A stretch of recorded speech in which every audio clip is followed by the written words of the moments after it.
Okay, in this part of the podcast, we're going to talk about LeChatelier's principle again, but in terms of what happens with gas and pressure. Okay, so I just said we're going to talk about pressure, but here we are talking about volume. And that's because if I have a container that has a couple particles of gas in it, and I increase my volume, that pressure is going to go down, right? Pressure will decrease as volume goes up. Okay, so if pressure is decreased, the system wants to increase pressure. Now it can't adjust the volume to do that. It either has to make more reactant or make more product.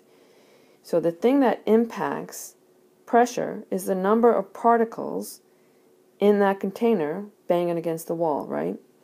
So what it depends on is which side has more moles of gas. Here I have 1 mole of gas plus 2 moles of gas is 3 moles of gas.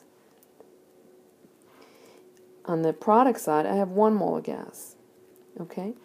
So if pressure has been decreased, in order to raise pressure, in this case, I need to shift left to reactants because it's more moles of gas. Okay? Likewise, if I decrease my volume, right? I decrease my volume, same number of particles, my pressure is going to go up.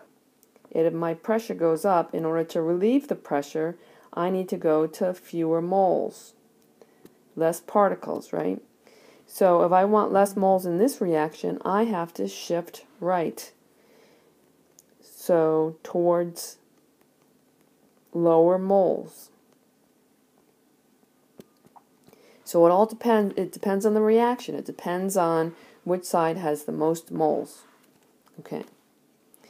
So when we're looking at LeChatelier's principle in terms of pressure and a gas, we only consider the gas because the solid will not have an impact on the pressure.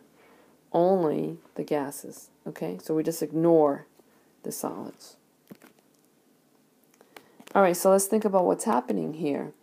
So if I am lowering the volume, right, my pressure is going up because I have the same number of particles. Here I am at equilibrium, same number of particles colliding with the wall more often. So in order to shift, I can't change the volume. I have to either move left or right.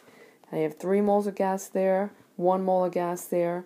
What's going to happen is I'm going to shift this way, and as I do that, you can see I make another methanol, and I lose a carbon monoxide and a couple of H2s. Okay. Likewise, if I increase my volume, my pressure decreases, right? Here I am at equilibrium. Go to a higher volume, equilibrium's disrupted, the pressure's gone too low. To get that pressure back, what I want to do is go to the side with more moles. 3 moles, 1 mole, I will shift left.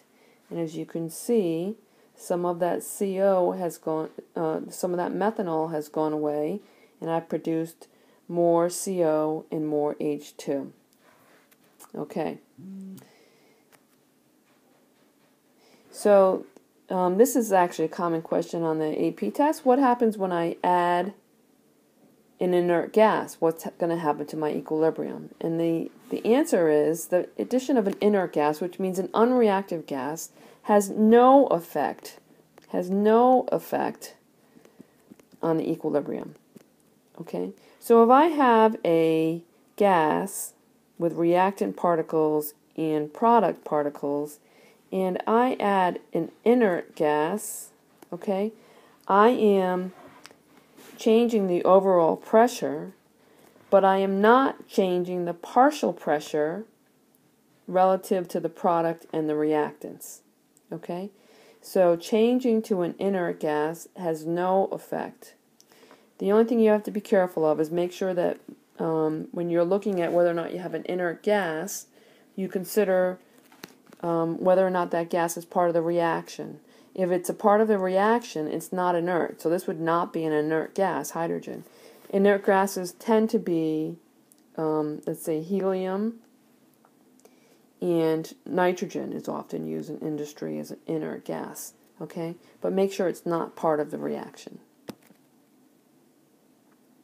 Okay, so I add the nitrogen here.